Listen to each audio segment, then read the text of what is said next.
आता एक मोठी बातमी। शिवरायांचा पुतळा कोसळल्याप्रकरणी मालवणमध्ये महाविकास आघाडी आज मोर्चा काढणार आहे। महाविकास आघाडीचे सर्व नेते या मोर्चामध्ये सहभागी होणार आहेत। मालवण बंदची हाक देत तहसीलदार कार्यालयावर हा मोर्चा काढण्यात येणार असून आदित्य ठाकरे यांच्यासह दिग्गज नेते याला उपस्थित असतील। विजय वडेट्टीवार आणि अंबादास दानवे हे दोन्ही विरोधी पक्षनेतेही सरकारला आज याचा जाब विचारण्यासाठी मालवणमध्ये येत आहेत आणि या मोर्चाच्या पार्श्वभूमीवर कडक पोलीस बंदोबस्त तैनात करण्यात आलाय। तर दुसऱ्या बाजूला महायुतीचे नेते देखील आज पुतळ्याची पाहणी करणार आहेत।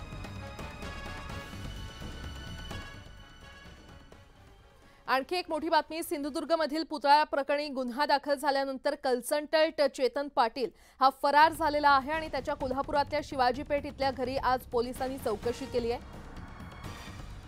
माफ करा, ही चौकशी काल करण्यात आलेली आहे आणि त्याची पत्नी यावी घरात होती, मात्र त्यानंतर कुलूप घालून ती सुद्धा फरार झाली।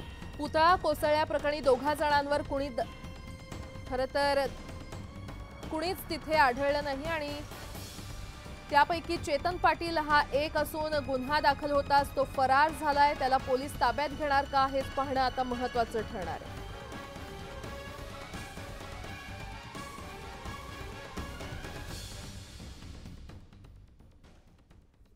पुन्हा एकदा बातम्या पाहूयात वेगवान स्वरूपात। 31 ऑगस्ट पर्यंत अर्ज मंजूर झालेल्या लाडक्या बहिणींच्या खात्यात लवकरच पैसे जमा होण्यास सुरुवात होणार आहे। ज्या महिलांचे अर्ज 31 जुलै नंतर म्हणजेच 1 ऑगस्ट पासून 31 ऑगस्ट पर्यंत मंजूर झालेले आहेत त्यांच्या खात्यात जुलै, ऑगस्ट आणि सप्टेंबर अशा 3 महिन्यांचे एकत्रित 4500 रुपये जमा होणार आहेत। सिडकोच्या 902 सदनिकांच्या गृहनिर्माण योजनेचा प्रारंभ करण्यात आलेला आहे। या योजनेमध्ये नवी मुंबईतील कळंबोली, खारघर आणि घणसोली येथील विकसित नोडमधील पंतप्रधान आवास योजनेतील 213 घरांचा समावेश आहे। या घरांच्या किमती 20% कमी करण्याचा निर्णय सिडकोच्या संबंधित विभागाने घेतलेला आहे। मध्य रेल्वेवरील छत्रपती शिवाजी महाराज टर्मिनस येथे फलाट विस्तारीकरणाचं काम सुरू असून त्यामुळे 24 डब्यांची रेल्वेगाडी धावू शकणार आहे। आतापर्यंत फलाटाचं 30% काम झालं असून नोव्हेंबर 2024 पर्यंत काम पूर्ण होणं अपेक्षित आहे। पश्चिम रेल्वेवरील वांद्रे टर्मिनसवरून थेट मडगाव इथे जाणाऱ्या एक्सप्रेसला मंगळवारी रेल्वे मंडळाची मंजुरी मिळालेली आहे। या रेल्वेगाडीला एक्सप्रेस नाव दिलं तरी तिचा वेग पॅसेंजरचा असणार आहे। यासह या रेल्वेगाडीला मोजकेच थांबे देण्यात आलेले आहेत।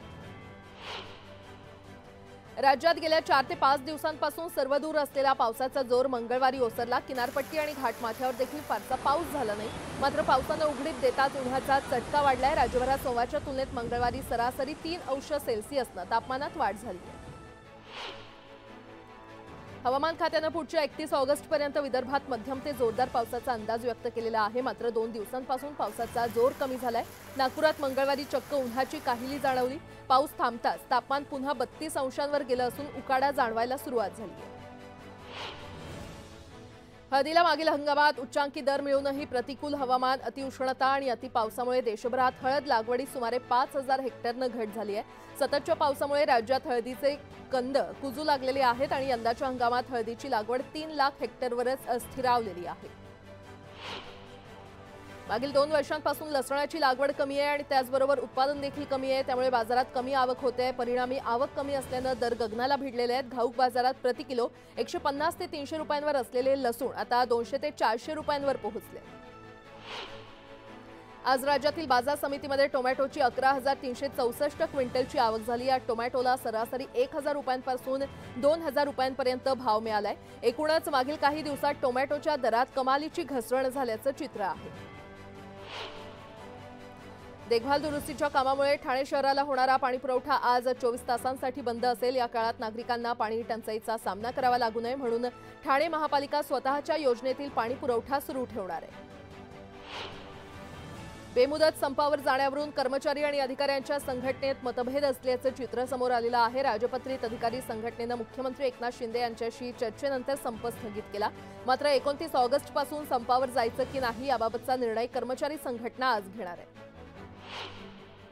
दूध भेसळ रोखण्यासाठी शासनानं महत्त्वपूर्ण निर्णय घेतलेला आहे। आता राज्यभरातील जिल्ह्यात दूध भेसळ रोखण्यासाठी जिल्हास्तरीय समितीमध्ये ही समिती खरं तर गठीत करण्यात आलेली आहे आणि या समितीच्या माध्यमातून दूध भेसळ रोखण्यासाठी पावलं उचलली जाणार आहेत। महाराष्ट्रातील लोकांच्या आरोग्याच्या सुरक्षेसाठी नागपूरच्या अखिल भारतीय आयुर्विज्ञान संस्थेनं आणखी एक महत्त्वाचा टप्पा गाठलेला आहे। एम्सच्या व्हायरल रिसर्च डायग्नोस्टिक्स लॅबोरेटरीला मंकीपॉक्सच्या संशयित रुग्णांच्या चाचणीसाठी अधिकृत केंद्र म्हणून मान्यता दिली आहे.